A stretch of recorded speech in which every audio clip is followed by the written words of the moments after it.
first economist who is prepared to go public or into the media and stand by your position that in order to control inflation as we know it, as I'm talking about now, maybe 6 months ago. Yeah, it's April, I think. Yeah, and which is about 6 months ago, where in order to control inflation, the Reserve Bank, you were saying, the Reserve Bank actually has to pull the interest rate lever up. In other words, go another, and I think you might have suggested maybe 2 more rate rises. Yeah, I came out with 3 then. 3 was a bit yeah. bullish. Yeah, well, yeah, but at the data of the time might have indicated it. Well, it's the number. It's the number of where you got to get the real interest rate to, but we can talk about that. Yeah, well, that's what I want to talk about. So, I do the podcast with Kooky.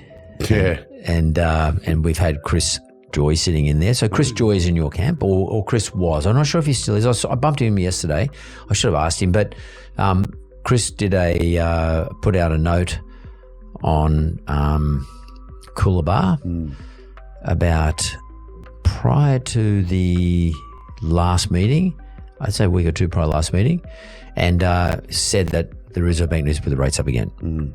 And that he was expecting another rate rise. And then after that, there will be a crash. There'll be a recession. Very optimistic. Yeah. And then Kukulis is more in the dovish territory in terms of rate increases. He's saying there's enough and that's enough and time will sort it out. Are you still in the give us a rate rise territory? Yeah, I've still got a rate hike in for November and cheeky little 15 basis point hike in December to get us to 475. Whether it'll happen, I don't know. All I know is that any other Reserve Bank board would have had the cash rate up around 5.5% probably last year. They're trying to experiment. Earlier this year, the recovery in business activity in Australia and the recovery in employment suggested the experiment wasn't working. We've now just about run out of all of our nominal tightening. The change in the cash rates washed its way through the system. It takes 12 to 18 months. Yep. And that leaves us with the real interest rate. And the real interest rate is barely above zero. And that's what economists actually model and analyse the economy, just like real GDP, real wages, all that stuff. I'm actually aghast at the lack of reference to real interest rates in the professional economist community. Can you explain that then to the audience? Yeah, it's just simply the interest rate minus inflation. It's just like, you look at your wage growth, and if it's 4%. You're talking about cash rate, of course. Yeah, well, you can use anything. I use the 90-day bank bill just to give a sense of what banks have to pay for mortgages. I often refer to it as a net zero.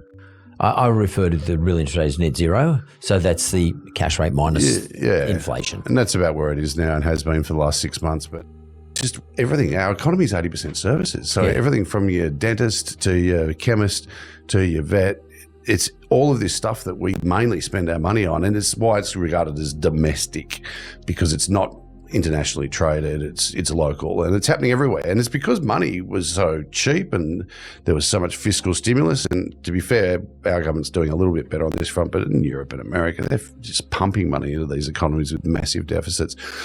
We get some stability in these economies. If the Fed cuts 4 or 5 times in the next 6 months and the economy responds positively, watch out. This is like the mid-70s. They're going to put it back up again.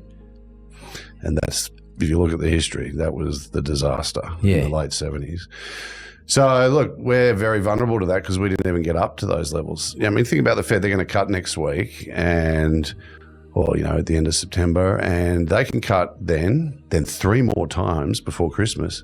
And their interest rate is still above ours here in Australia. I mean, it's absolutely crazy how far out of whack we are. And now their real interest rate right now is 5.5% the funds rate, their short-term interest rate, minus a 3.1% core inflation rate. So what's it, 2.4? Their long-term growth is about 2.25. It's a little bit tight. Yeah. We're at 4.35 with inflation of, let's call it 3.9. Yeah. So we're at 0.5%. So that's the problem I have. And as an economist too, I'm not doing this for anyone. I'm doing this for the broader community. I've been doing it for long enough. That's my warning is, and it's been right. You can hear what the Reserve Bank's saying. They've got their finger on the trigger. Obvious. I mean, there's this whole swathe of the media that sort of views this whole thing I'm amazed at how people can even see like slightly higher interest rates as any payoff for the devastation that's been done by inflation. It's destroying people's lives who are lower middle income earners. We don't see it every day because there's people who don't hear about. It's happening though, and their living standards are going backwards big time. So, there's a big part of the community that, wants them to cut rates for political reasons, not just the politicians, but the whole ALP base is now being trained to say rate cut is required, rate hike is absolutely devastating. Let's call that 25% of the population that's baked in, no analytical economics about it whatsoever. That's just a year in September. That the Reserve Bank actually probably regrets not just doing what they needed to do. The experiments failed. Can we talk about the experiment? I mean, obviously they haven't said experiment, but they have. They have? Yeah, the deputy governor's called an experiment. When she was deputy? Before the new deputy? Andrew Hauser, the new deputy. Right. About 2 months ago, yeah. I mean, it's essentially this idea that you want to try and, maintain the gains of the labour market from the pandemic. Well, we've done that in spades. We've created 318,000 jobs in the first 7 months of this year, which is just off the charts. We averaged before the pandemic 17,000 a month to keep unemployment steady, and we're getting 50-odd thousand now. I mean, this is a booming jobs market, and that's why the bottom end of the housing market's doing well. Anything under $1 million countrywide is probably going very well because we're creating incomes and demand for housing, and people have got the income and the access to credit to go and buy those cheaper homes. What are now cheaper homes? Can you